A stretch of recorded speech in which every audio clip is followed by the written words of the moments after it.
Assalamualaikum warahmatullahi wabarakatuh. Hamdan syukuralillah, salatu wassalaman ala rasulillah, Sayyidina Muhammad ibn Abdillah, amma ba'du. Saudaraku seiman dan seakidah, pada kesempatan yang sangat mulia ini saya akan membahas tentang 4 golongan manusia yang dirindukan oleh surga. Surga merindukan 4 golongan manusia. Al-jannatu mustaqatun ila arba'ati nafarin. Surga merindukan 4 golongan manusia.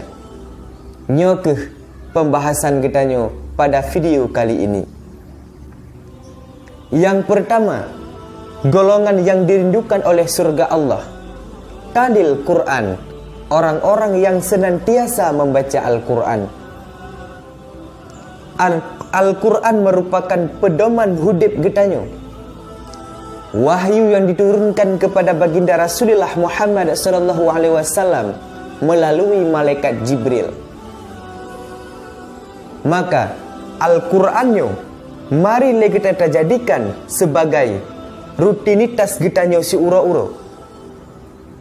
Bu gemar getanyo baca Al-Quran, jiwa getanyo betatim sabi-sabi dalam Al-Quran, gemar getanyo baca Al-Quran, insyaallah syurga akan merindukan getanyo.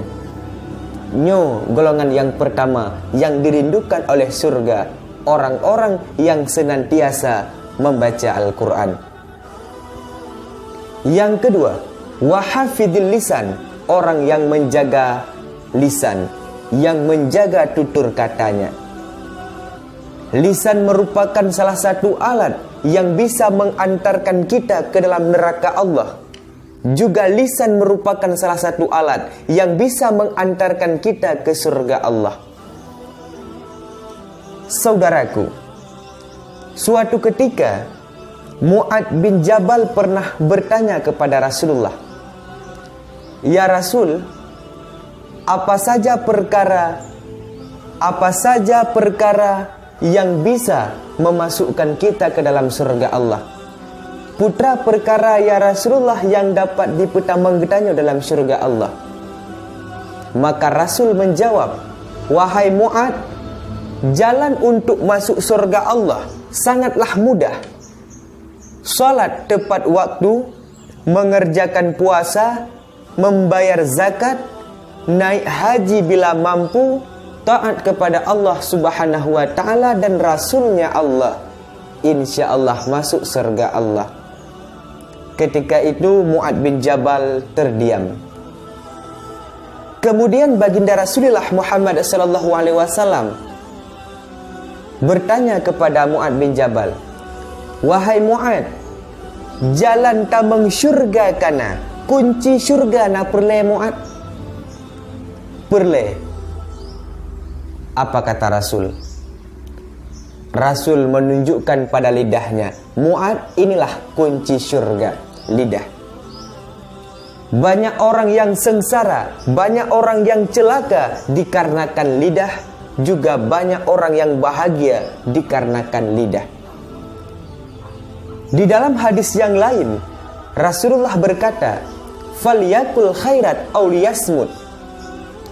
Berbicaralah, hendaklah berbicara yang bagus-bagus ataupun diam saja. Ketika pembicaraan getanyo tidak lagi mengandung makna, ketika pembicaraan getanyo tidak lagi mengandung faedah, maka ketika itu lebih baik diam. Karena diam lebih membawa manfaat ketimbang berbicara yang tidak baik. Maka lidah, pelihara lidah. Juga gara-gara lidah mampu memecah belahkan umat, mampu membawa fitnah, mencerai beraikan.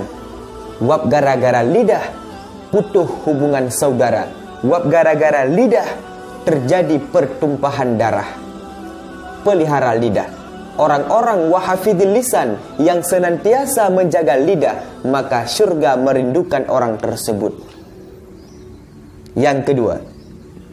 Yang ketiga, wa mut'imil ji'an, orang yang memberi makan kepada orang lain. Orang yang memberi makan kepada orang lain ini merupakan orang yang dirindukan oleh surga Allah. Senantiasa memberi makan kepada orang yang membutuhkan. Terlebih anak yatim, terlebih fakir miskin. Mereka sangat membutuhkan makanan. Mereka sangat membutuhkan kasih sayang. Malah Allah mengancam kepada orang-orang yang menghantarkan kepada orang-orang yang membiarkan orang yang membutuhkan sebagai ancaman, dianggap oleh Allah pengkhianat, pendusta agama.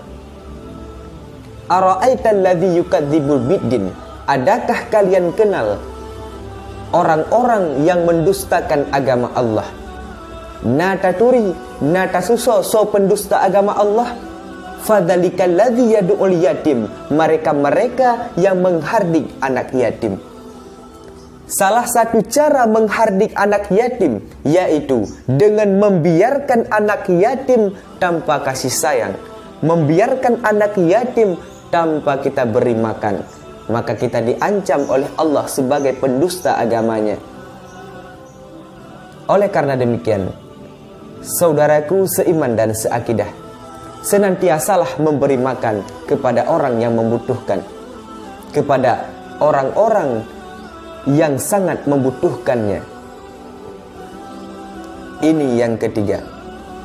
Yang keempat, waswaimi fi syahri Ramadan, orang-orang yang berpuasa pada bulan suci Ramadan.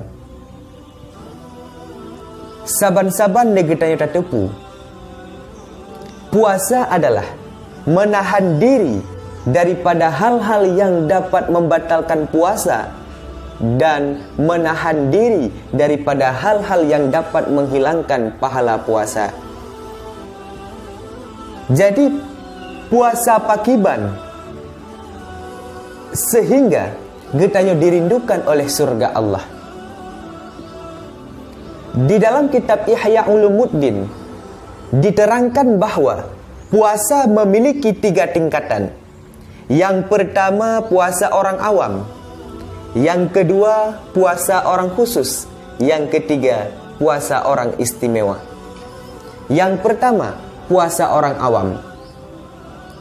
Orang awam berpuasa cuma mampu dan sanggup menahan diri daripada hal yang membatalkan puasa, daripada makan dan minum, sementara tidak mampu menjaga dirinya daripada hal-hal yang dapat menghilangkan pahala puasa.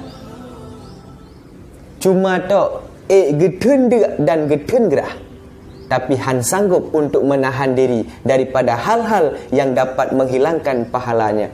Ini puasa orang awam. Yang kedua, puasa khusus. Di samping mampu sanggup menjaga daripada hal yang membatalkan puasa, juga mampu menahan diri daripada hal yang dapat menghilangkan pahala puasa. Di antaranya, saat berpuasa menjaga mata daripada hal yang haram. Di saat puasa menjaga kaki daripada langkah yang haram. Di saat berpuasa menjaga telinga daripada mendengar yang haram. Di saat puasa menjaga lidah daripada hal-hal yang lara, perkataan yang lara tidak mengandung faedah, tidak mengandung manfaat. Di samping mampu menjaga hal yang membatalkan, juga mampu menjaga hal-hal yang dapat merusak pahala puasa. Kemudian tingkatan yang ketiga, istimewa. Ini puasa para aulia Allah, para waliullah. Rasulullah sallallahu alaihi wasallam geyu bak getanyo puasa khusus. Artinya di samping getanyo sanggup dan mampu terjaga hal-hal yang dapat membatalkan puasa, juga mampu tahan daripada hal-hal yang dapat menghilangkan pahala puasa. Maka puasa yang modelnya yang dirindukan oleh surga. Maka orang-orang yang berpuasa khusus yang dirindukan oleh surga Allah Subhanahu wa ta'ala. Saudaraku seiman dan seakidah, inilah 4 golongan manusia yang dirindukan oleh surga. Al-jannatu mustaqatun ila arba'ati nafarin. Surga merindukan 4 golongan manusia. Talil Quran, orang yang gemar senantiasa membaca Al-Quran. Wa hafidhil lisan, orang yang menjaga lisan. Wa muta'imil ji'an, orang yang memberi makan kepada orang lain. Wa shaimi fi syahri Ramadan, kemudian yang terakhir, orang yang berpuasa pada bulan suci Ramadan. Inilah renungan kita pada video kali ini. Mudah-mudahan bermanfaat. Amin amin ya rabbal alamin. Billahi taufik wal hidayah. Assalamualaikum warahmatullahi wabarakatuh.